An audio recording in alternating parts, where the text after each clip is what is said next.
Hello mga ka-London! Loan dito, loan doon.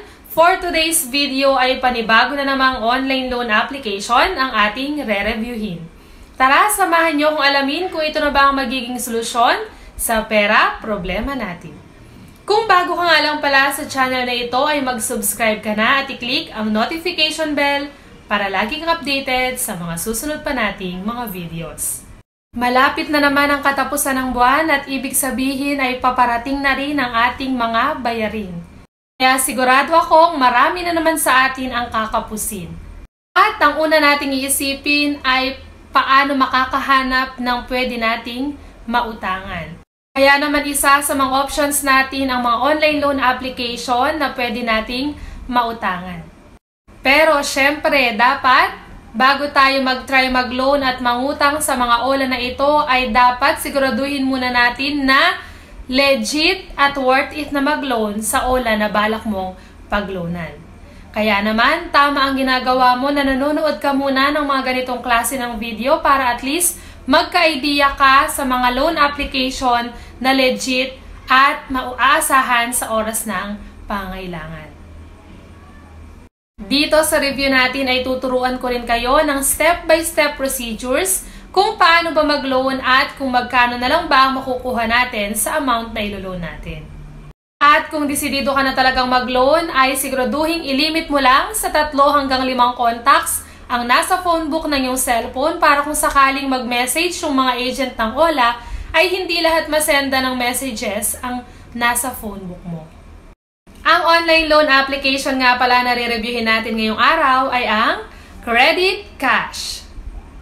Bago mo i-download ang application na ito ay siguraduhin munang panoorin ang video hanggang dulo para at least magka-idea ka kung legit ba talaga o makatutulong ba talaga ito o hindi. Itong OLA na ito ay pwedeng i-download sa Play Store at meron na nga itong 100k plus downloads. Pwedeng mag-multiple loan, mataas ang loan limits, at simple lang ang loan process. Pwede kang mag-loan ng mula 2,000 pesos hanggang 50,000 pesos na pwede mong bayaran mula 4 months hanggang 1 year. At no hidden fees. At nakalagay dito, transparent fees, ibig sabihin ay papakita nila kung saan mapupunta yung ikakaltas nila sa iyong ilo-loan. At na-release ito noong August 19, 2023. After nga nating ma-download, so dito na agad tayo.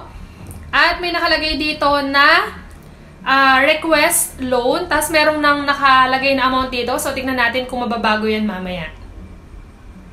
At ayan, kailangan muna natin ilagay yung ating phone number para sa ating registration. Tapos ilagay lang natin yung OTP.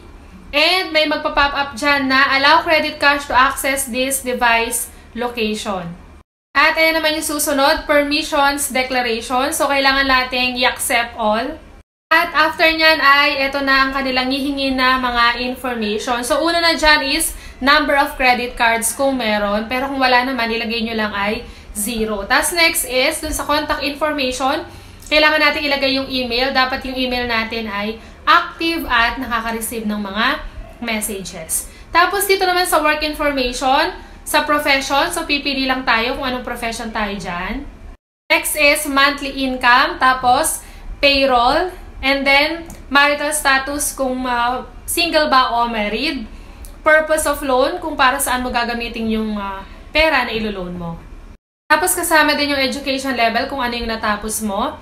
And then residential address. Tapos complete address, dito sa complete address kasama yung street at number ng bahay or building.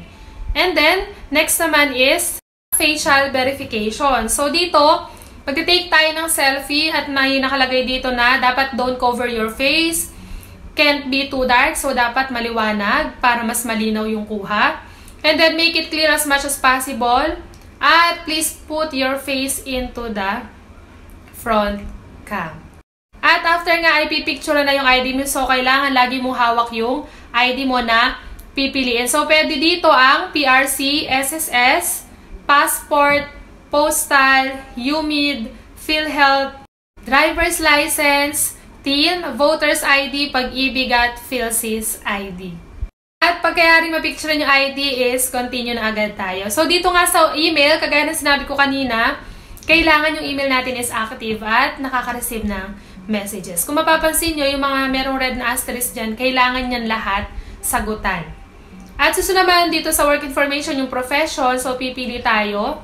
Pwede ang ditong pagpipilian is BPO worker, teacher or teaching staff, OFW, unemployed, so kahit walang trabaho, pwede dito sa OLA na ito. Student, pwede din. Professional specialist, self-employed or business owner, government employee, staff factory worker, director or manager, at marami pang iba. So, pili na lang kayo dyan.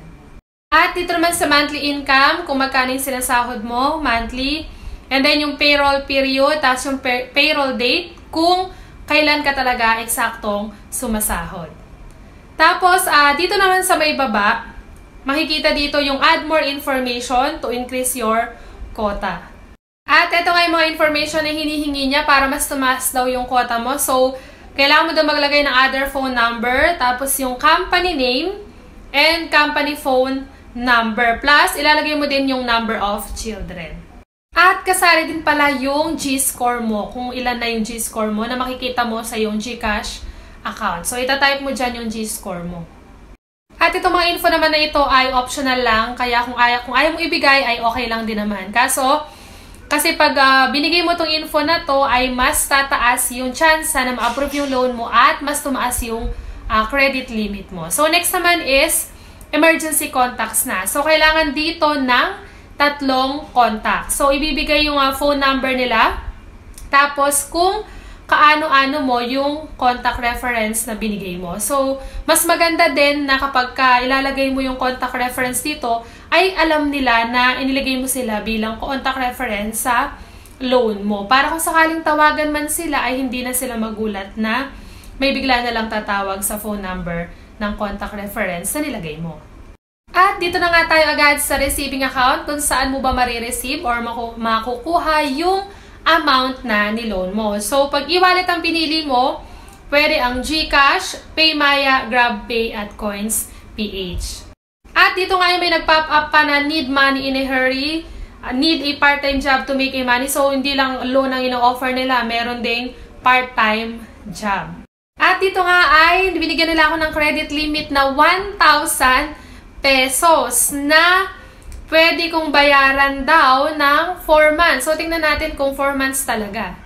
At isang malaking fake news nga po yung 4 months ko daw pwedeng bayaran. Kasi nakalagay dito, 2 lang ang payment period at 7 days pa lang ay babayaran ko na yung unang pagbabayad na 980 pesos. At ang service fee na makakaltas ay 500 pesos. So, kalahati nung niloan mong amount.